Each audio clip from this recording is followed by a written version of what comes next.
Hello, and welcome to this week's edition of the Logos Project with me, Dom Dalmaso, theology and philosophy major and content creator.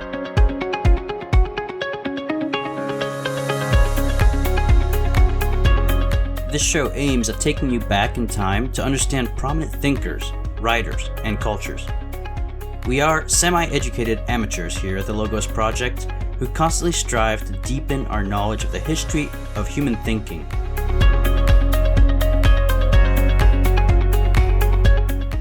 You're listening to the Logos Project with Dom Dalmaso, and in today's episode, we are joined by our guest, Jacob Imam. Jacob is a doctoral candidate at Oxford University, and he is president and co-editor at newpolity.com, which is a podcast, a resource for video courses, and an academic journal on post-liberal thought. Jacob, welcome to the Logos Project. It's a pleasure to have you. Thanks so much. It's great to be with you. So I say we, jump right into it. I'm going to kick things off by asking you a very general question, and you can take it from there. Sound good? Sounds great.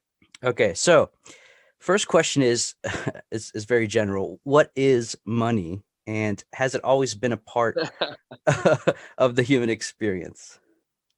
Yeah, money. I mean, this is the funny thing, and it might sound like a strange academic qualifier, but it's true, is that money changes, so it's not one thing. And this is something that, modern guys who don't take their time, like actually figuring out metaphysics, always mess up. They think that money is just one thing. It's not one thing. It's an artifact. We created it.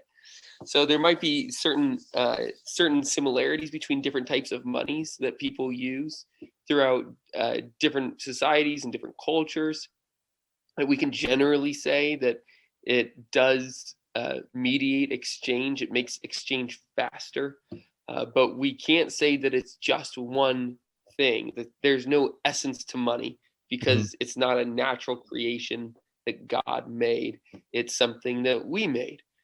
So it's an artifact. So that's kind of it's an artifact. So, and if anybody is extra nerdy listening to this, which I suppose many who are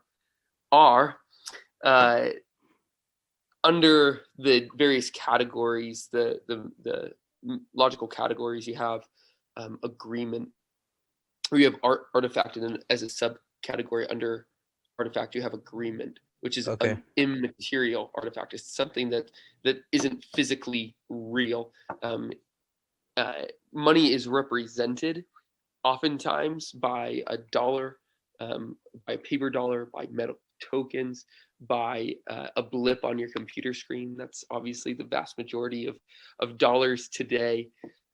But but those physical representations are being used in a way that don't speak their very nature. So what does that mean? Gold in and of itself is used to be beautiful. We conventionally use it as money. There's nothing in gold that inherently suggests that it ought to be money.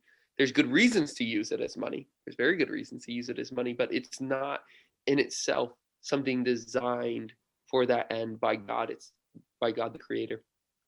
It's an agreement. And so what is it? It's various things. Today, money is merely a measure of debt. It's just it's a unit of account. It's something that helps us standardize and evaluate certain goods, to say that cup of coffee is $4. It's a unit of account by which we can measure one good to another, by which we can equate two things. Cup of coffee is $4. Those 4 candy bars are $4. So you can be able to have easier exchange. Has it always been part of our human experience? No, absolutely not.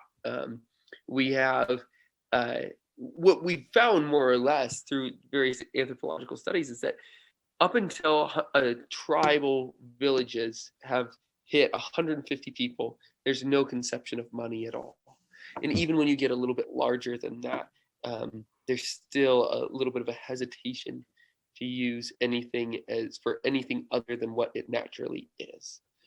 And money really was invented for long distance trade, not internal trade to a small village. And if you think about it, it makes perfect sense that money only takes place only takes the place of love and fidelity. If you love somebody, if you trust them, if they're your friend, then you're not going to use money for your relationships. I mean, it's kind of funny to think about a husband and wife. If the husband comes home from work and the wife has made dinner, he doesn't pay her for making dinner. If he fixes the faucet or whatever, she doesn't pay him for doing that. That's where natural relationships of love take the place of money. Money only comes in the place when you never think you're going to meet the person again, for the most part, or It's you're not much going to more. have a natural relationship. Yeah, a natural relationship of giving and receiving. Mhm. And so, of course, that starts at a long distance rather than internal to a village. So, That makes general sense. Yeah.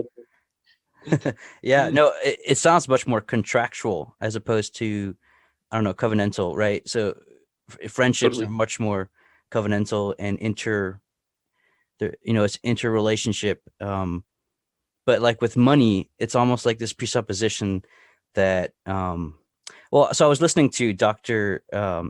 Andrew Willard Jones on you guys' podcast, and absolutely amazing talk. I think I have to re-listen to it like 3 more times before I fully understand what he's trying to say. But it's just I remember him talking about the fact that rights and laws they didn't even exist. All there was friendship and community. And the moment that injustice was introduced, then rights and laws came into play, and contracts too. So I thought that was interesting, and that kind of connects with the idea of money presupposes that there is this kind of world of competing powers as opposed to a world of relationships. Anyway, so let's see. Um, Yeah, I mean, just to even jump in on it, it's that the yeah. things that we create that have some sort of like a legal um, presence, it's only abstracting off of nature. So we often think of rich people or those who have a lot of money, but money is only a symbol of wealth.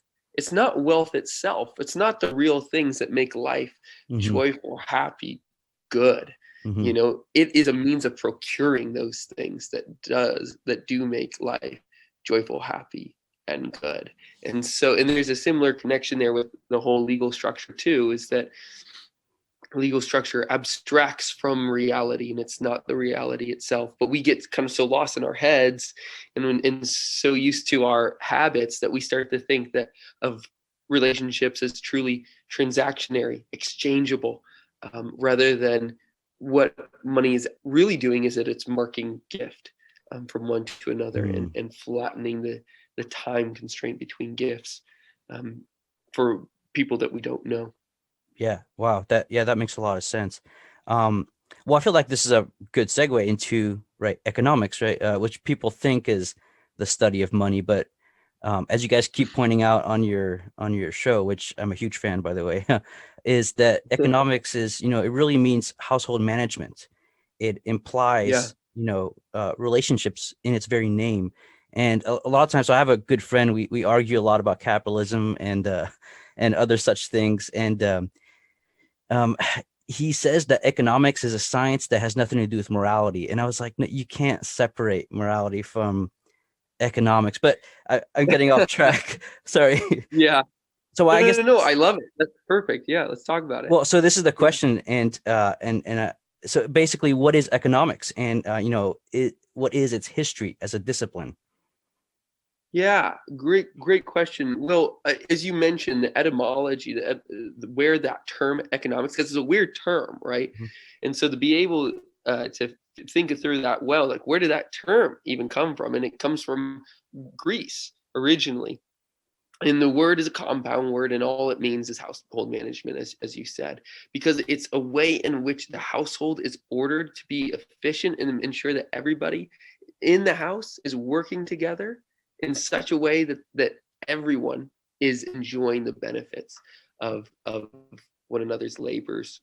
Hmm. Now, that might sound kind of uh, either too abstract or too serious to consider a house. You'd say, this is just a place of love. And I would say, yeah, That's absolutely right. It is just a place of love. But some people are doing the dishes, somebody's out in the field working, somebody's doing the laundry, somebody's cleaning the baseboards. There's a division of labor that happens so that everything is in proper order. That's really where the term comes from. Also comes from more of an agrarian society as well, because people are looking at what's most fundamental, actually getting the food, being able to provide. And that when you expand beyond the household, people today think that that's when the economy starts. Mm, And the ancients would just say, that's silly. Of mm, course not. Everything that we do has some sort of a relation to the rest of your house, and the members within it. And really, I think that it's the house is, in a real sense, a microcosm of the economy, what we today consider the economy as a whole, or it should. So when we think about the economy as a whole, we think about money, we think about transactions, we think about buying and selling, and the laws of supply and demand, and you name it. hmm We don't think about relationships of fidelity and relationships of love. We think in terms of systems. We don't think in terms of virtue. And I think that that's a major flaw of our modern conception of economics, where it's not understanding that all human actions are able to be understood in terms of virtue or vice, but mm, they think of all human actions in terms of just pure exchange without any moral conception at all.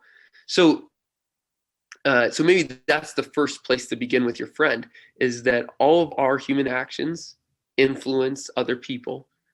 All human interactions that not only that influence other people, but even in private, have either a coloring of virtue or it has a coloring of vice. It's inherent. We can't get out of it. We're stuck with this. That's the way that God created it, and therefore our economic thought is tainted by this as well. Are we doing something that is good or is it bad? And he might say, well, a lot of what we do is just neutral, and I would say hogwash to that. That's just not true. And the catechism is kind of against him on this one as well. he's I don't actually know not whether, Catholic, but well, fair enough. yeah. But I mean, One of the, go ahead. yeah, so fair enough. Um, one of the, so let's take a different line of thought on that. Um, I would say that many people have their hesitations with the modern economy. It's not far enough to the left. It's not far enough to the right. Um, but usually they say that some sort of technocratic system solution is the thing that gets us on the right track. And I just don't think that you can have a good society without good people. hmm That's how I would first respond to it. And when you have an economic theory that states that profit is the exclusive norm and the ultimate end of economic activity, I would say that then produces self-centered people that are not going to be able to create a larger culture of self-giving and love, which I don't care which side of the on the Catholic line you are. We all understand that this is primary in our hearts, in the deep recesses of our souls. So that's how I would begin, and that is what, for any Catholics watching or listening, I would say that's a line that comes right out of the Catechism, that profit cannot be the exclusive norm and ultimate and end of economic activity, and they say, quote, that it's morally unacceptable. hmm Uh, to continue on with that same line, they say, the authors of the Catechism, that the disordered desire for money cannot but produce perverse effects. hmm It is one of the causes of the many conflicts that disturb the social order. It's a line from the Catechism itself. So hmm I just think that it based on a fundamental understanding of human action, that we're going to have to get down to recognizing that what we do interpersonally matters for building up a good community. Mhm. And even when we do things that we don't see the direct effect that it has on other people, it must be good, lest we not produce good results. That makes a lot of sense. Yeah. Um, wow. So much to think about, honestly. Because I'm taking moral theology this semester, and Mhm. we this week actually is our first week in a 3-week series of Catholic social teaching, and Oh, wow. and I'm just scratching the surface, and I'm realizing how much I don't know or don't understand. But I'm really seeing how it's based on, like you said earlier, a sound metaphysics, right? You can't really Mm. approach economics unless you know what man is, and you can't really know what man Mhm. is Mhm. if you don't understand, what being is. And so, I mean, I feel like it's all Yeah, connected. But a lot of people nowadays, they live in, either they're right wing conservative or they're left wing liberal. What I'm realizing more and more is that the conservatives are extremely liberal, totally. because yeah, Yeah.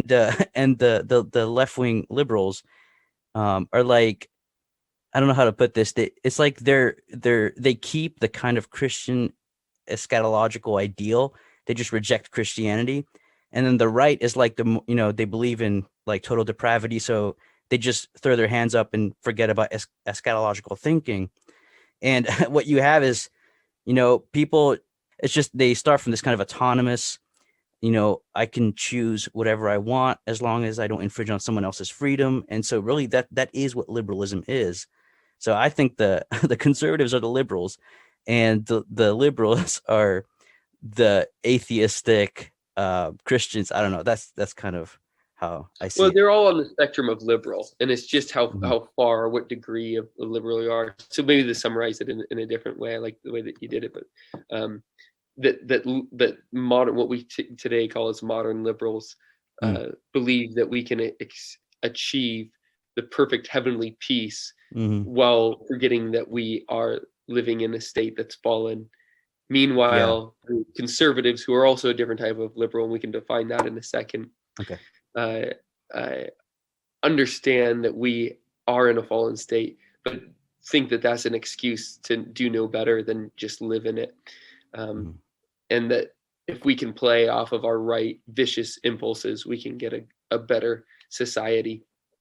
And the Catholic just says, oh, that's really sad to both, and that's not right. Yeah. So, Yeah. yeah. That's awesome. So this kind of leads into, actually, I mean, we kind of already gotten into this section, but how has philosophy and theology shaped the study of economics throughout history? And we've touched on it a little bit. But Yeah. that's really what we're about here in this podcast. It's really about taking a step back and looking at history and looking at how people thought, right? Individuals or societies, right? Cultures, and how that has this kind of developing causal pattern throughout history. And I think that a lot Yeah. of the problems of political problems, economic problems today, or just like culture wars, really is people, you know, taking a side without really knowing where those ideas came from. So I feel like maybe that's something that this podcast can contribute, which is a background. Like, wait a minute, where do your ideas come from? Anyway, Yeah. yeah. So how has philosophy or theology shaped our understanding of all this? Oh man, incredibly. So yeah, I'll just put out a plug for if you go to the newpolity.com/videos, Andrew Willard Jones, smartest guy I've ever met. Just met some smart people, but this guy tops the cake. He's done a series of a whole history of of the world, and I think his the second part of the series really starts to look at where did the certain things that we believe in our modern society, where did that come from?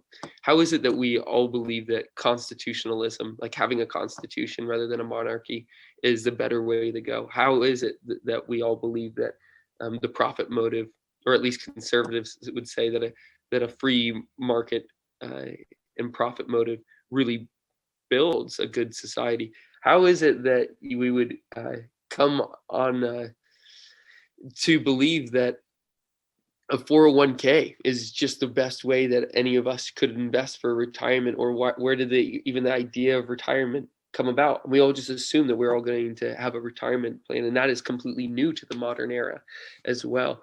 Something new to the last 160 years thereabouts. So Wow. there's or really the first time you see it reemerge in Europe was in Bismarck's Germany. I mean, so there's new ideas, new concepts that we just assume Mhm. in society today. So I love the premise of the podcast. I think that's great. And I think Andrew really helps us sort through that. I'll definitely put a Um, link in the show notes. Yeah. cool. Uh, the uh, the question of how does philosophy and theology come to influence economics is huge, massively important. I mean, just to take off where Christianity did, um, you find in the very first ecumenical council, the Council of Nicaea. This was the Holy Council where the Trinity was declared once and for all in all of the church's authority, where Mhm. Jesus Christ was declared to be true God, true man, begotten, not made. This is where the most fundamental truths of Christianity were authoritatively Mhm. declared. And it was also in this same council when usury was condemned. That's interest-bearing loans. It's what we would think of, as we put our money in our savings account and we get interest back. Today, not really anything. Mhm. Uh, that was condemned at the very first Christian council. Wow. uh, and it was made to be, so important that it was condemned alongside declaring God to be a holy three. Mhm. So it changes a lot. Now you might say, why is it that usury is so bad? And the answer comes, of course, is that if somebody is in need of money and another person has excessive funds enough to be able to lend them and not feel Mhm. them, then then the person with excessive funds has a moral obligation to care for Mhm. his fellow brother. Because why? God created the world and gave it not to just some of us, but to all of us. That this is a great cosmic gift that we're living in. And if there's a brother who is in need, well, we've just taken more of his gift than we needed. It might sound socialistic in a sense, but it's anything but that. Why? One, because we still believe in hierarchy being absolutely essential to this model.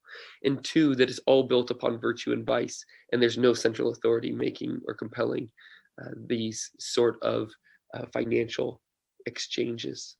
But you see right there is a quick example of how there is a fundamental Christian concept um, that that changes the way that we would do economics. And our modern society is just usurious from top to bottom. Mhm. Um, Meanwhile, in Christendom and in medieval Christian Europe, you find that if somebody was caught charging interest on a loan, he had to do 3 years of penance.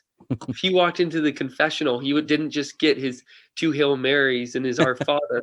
He was given 3 years of penance to do. One of those years, he was only allowed to eat bread and drink water and nothing more. It was a serious offense against the command to love your neighbor as yourself.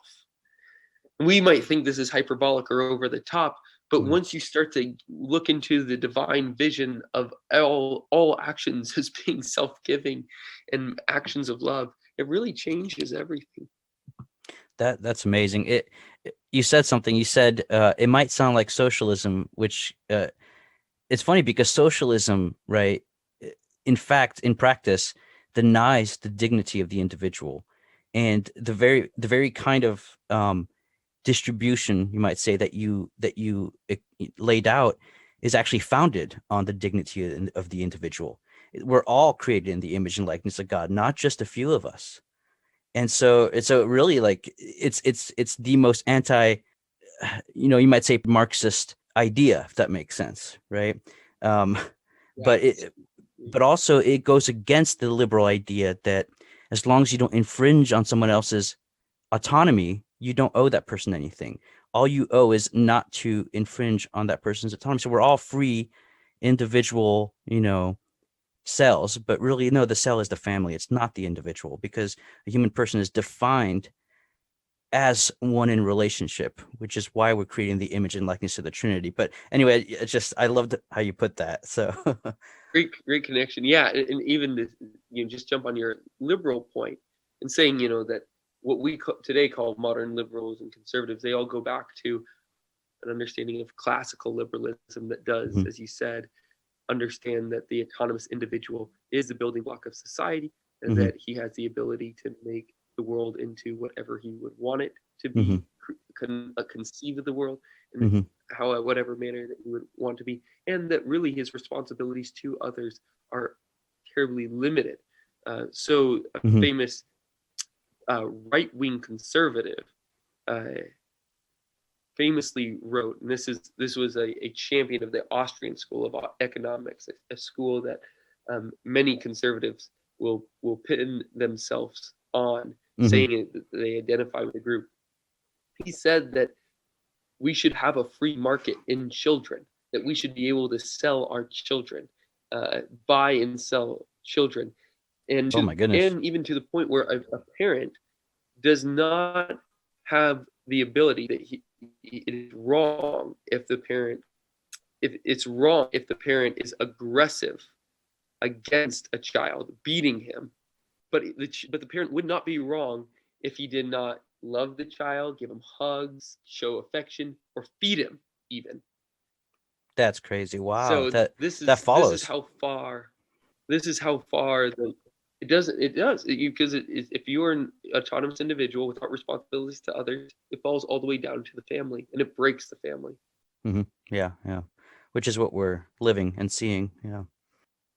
Well, I think Okay. this is a good place to. I didn't mean to talk so much about politics, but it's inevitable, when you talk about money. So the next question I have is, how are money and economics understood in today's day and age? And we've pretty much covered that. And are there flaws in these understandings? So we've been talking about this question. I think it's better to look at it this way. So what is the proper way to understand money and economics in today's day and age? Because we've been talking about the kind of autonomous self versus the state enforcing distribution at the expense of the dignity of the individual. So how do we Yep. recover a proper way of understanding money in today's day and age? Yeah, well, I think there's two things I would say first. First, we have to understand aright what society is and what it's for, Hmm. and to understand where what our lodestar is, what's our north guiding star, as an idealist model. Not so much that we might achieve it, but that we know which direction we should be tending. And Okay. the second thing that I would say is that how do we start to tend in that direction? And that's a tough one because I think inevitably, because our society is so far gone into what we might call modern liberalism or neoliberalism, this rampant individualism that we've been discussing, that we're going to be hypocrites for a while, and we're just going to have to be kind of okay with slowly converting to the way that Christ wants us to go. So that's kind of my prefatory remarks on this. Hmm. But ultimately, where is it that we're tending? That we're tending towards a direction where I think um, where we stop being a market and we start having markets is really an ideal view to go about. In today's age, everything's for sale. I mean, it's hard to find something that money can't buy. It can buy almost everything. Our society is most defined by having price tags on it. And so we start to think with dollar symbols, whereas we need to get to a place, just as Christendom did, of going to a particular location in your city where money was efficacious, and that was the only place where money was efficacious, something called a market. And that once you left the market, money was not able to be used anymore. And so that brings us back to a place where we can say, all right, love defines the way that we interact and behave towards one another. Um, and once we've able to restore certain sectors of our society in that way, I think we're really making the right moves. So how do we do that in a real sense, kind of practically? I think in a real sense, how do we do it practically is that we have to actually start regaining more skills. Mm. Pretty much everything is for sale because we are so fine-tuned into what we know how to do and what our job is that we don't know how to do anything else.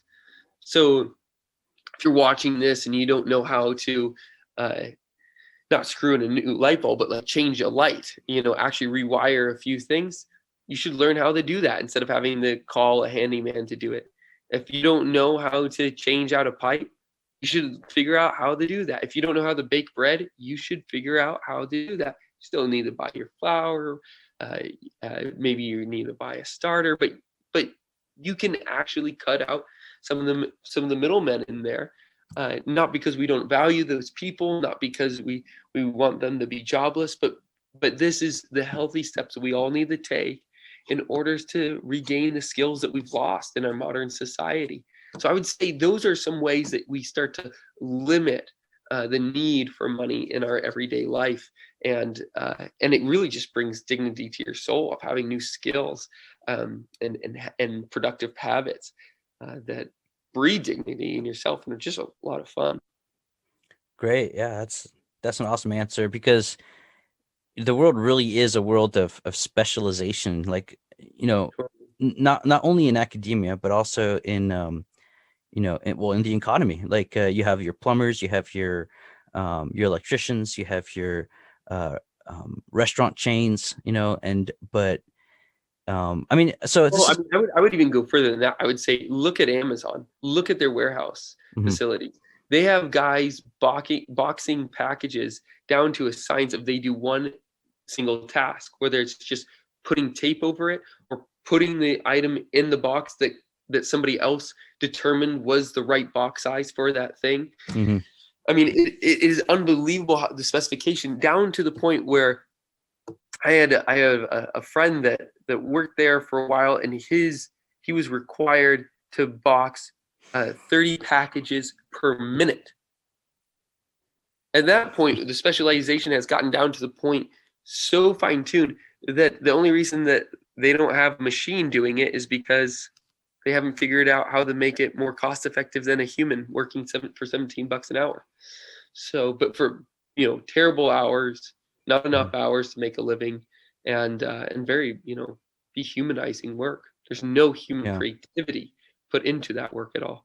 Mhm. It's like I think everything. there's a lot of creativity in the skilled trades that you mentioned, like electricals, plumbing, Okay. HVAC. I think there's a lot of creativity. I think they're very human trades, Yeah, and that's part of the reason why it would be great for us to reclaim them for ourselves instead of saying, "Oh, those are lesser than us. Those are blue collar."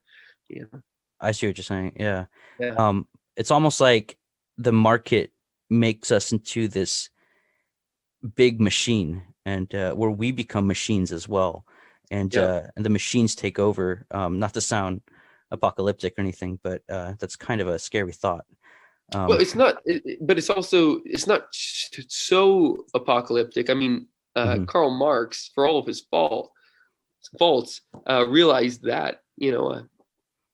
over a century ago, when he's saying that the wizard has cast a spell that the wizard no longer controls, that the Mm. market has gone on in such a way that no one person really controls it anymore, and it feels as if there's this great force, or what the ancients would actually call gods, Mm. that now control them and that they do not control, which is false to a real extent. I mean, Mhm. it's only human actions that make the market go forward. Mhm. There's no mysterious force behind it. It's just all of us people. But it collectively, Mhm. well, it's hard to change everybody's mind, and that's why you have to do it slowly, and why this conversion is going to lead us to being hypocrites for a number of decades, if not centuries. Yeah. Wow, that's very interesting. Um, so to kind of bring it back to where we started with money, how do we properly use money? And I know this might involve being slightly hypocritical, inevitably, because of the system we live in, but how can we move forward specifically with our use of currency in everyday life? Yeah, absolutely. Great question. So, Jesus Christ tells us the answer to this. He says that he commands us to make friends with the mammon of iniquity. So he famously is the one that calls money mammon for the first time. And maybe there's a few things to qualify there, but he is the first to come up with this term. And the Amana root of ancient Aramaic that he is speaking with is the root of this word mammon, and it means trust. It's a mammon is something that we trust and end up trusting more than God most of the time in our security, in our future, in our hope for a good livelihood. It is something that we trust instead of God, and it also is something that we trust more than other people.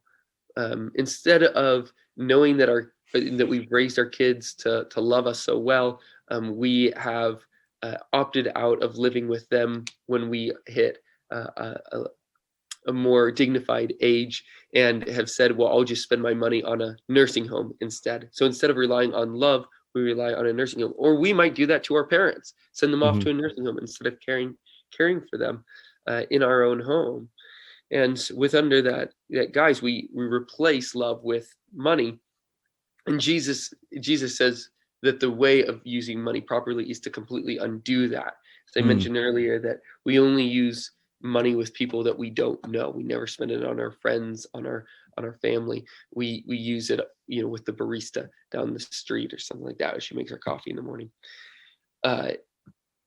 But Jesus says, don't just use money on people that you don't know. Use it on people that you don't know to make them friends. So that's kind of the larger point that we find coming out of the Gospels that I think is absolutely right.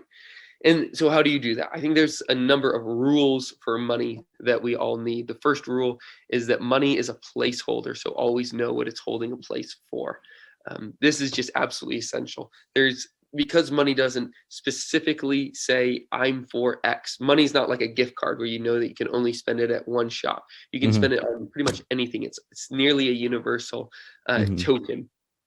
So we have to be really clear in our own minds what money is for, not just saving it up in an infinite amount, and not just spending it frivolously as a prodigal either. So we can't be covetous, we can't be prodigal with it. We have to know exactly what our money is for, and how do we, and so there has to be a greater intentionality with what we're using it for. And I think this is number one for investments. People put their money in various hidden indices, and they don't even know what companies they're investing in to get a return for retirement, or just for their or just because they think that company will give them more money back. Do you really endorse the things that these companies create? I mean, if that's true, I mean, then go for it in a certain sense. But St. Thomas gives us 3 principles by which we can invest in the company. The first is that it be really risky, like truly risky, in the sense that we share the risk of the company. If they lose money, we lose money. The second is that, which then makes ETFs a little bit hard, because if one company crashes and fails, well, you got a lot of others booing you up. The second thing is that he says it has to be for the common good. That means that it has to be for the good of an entire community, allowing them to have the material standpoint by which their life might be made more human. And so there's a lot of companies that fit that bill, but more than not don't. And then lastly, you actually have to work for the company, because here's another rule coming out of Christendom, is that wealth without work is a sin. It means that you are taking advantage of people. It means that you're enslaving them where they are working for your gain. And so that's just not okay. So those are so I would say, first, know what every dollar is for. Be very intentional with how you're using it, how you're investing it. And then I would say, lastly, that use it to become a saint. What else is there? Use money in such a way that you're going to be able to see Jesus Christ's face more clearly than otherwise. So I would say those are a good few principles to start out on. There's many more. Another plug for Good Money, our podcast over at New Polity. But I think that's really the first starting block that all of us have to get straight in our mind, is being very intentional with what our money is doing and how it's working. That's awesome. I always like wrapping things up with practical, applications, because this podcast, we're very theoretical. We talk philosophy, we talk theology, but I always try to bring it, at the end towards, okay, so what does that mean for me right now, for my family, for my friends, right? This is kind of a aside, but I don't mean any offense to any people who've given me money as a gift, but it always feels different when you receive, for example, on a birthday, a $20 bill versus an actual concrete, you name it. I don't know. I haven't really thought it through. It feels very different. It's Yeah. less concrete, it's less personal. I don't know. Yeah, I think it is inherently less personal. It's Hmm. the most abstract thing. It's abstracted from reality. So, Yeah. yeah, I know. And sometimes you just, you might be like a poor grad. I know that, you've got your life together, but there's so many. You did things in the right order. Working first before going to school, and many of us didn't. And so you might be really poor, not able to pay your water bill. And in that case, Hmm. a gift of money for the sake of knowing what that Mm. dollar is for the sake of paying the water bill is really like a great relief. Yeah. Um, Yeah. That's a good and point. so sometimes it's great, but then it's the money is not actually it's as abstract as Hmm. it might be if you're just fine able to pay your bills and you get $20 in the mail. So, well, okay, that's not a very thoughtful gift in a real sense. Hmm. But if it might be a very thoughtful gift that they know that you're struggling to pay your bills, and that shows up in the mail. So, Wow. That's actually very helpful, practically speaking. Like if you're going to give money, make sure the person knows why you're giving it to them and what it's for. And in a sense, they'll feel obligated to use it for that reason. totally, So absolutely, that's right. Yep, yeah, yeah. absolutely, that's Again, right. it goes back to the relationship, to the real love between people, and that's what economics should be about. It sounds like from what you're saying. Yeah. Well, Jacob, thank you so much for being on the show. This was a blast. Uh, Let me just conclude by asking you, where can the audience find out more about you and your work? Yeah, thanks. I help run a group that is working on Catholic social doctrine. It's called New Polity. NewPolity.com is where you can find us. We have videos, podcasts, blogs, academic magazine, as Tom said at the beginning, courses on sex and gender theory, on church history, on science and religion, on money and economics. Those are all things that you can find there, and we hope to see you on the other side as well. That's phenomenal. Thank you, Jacob. Hey, thanks so much, Dom. It's great to have this conversation with you. Have a good one. You too. Bye.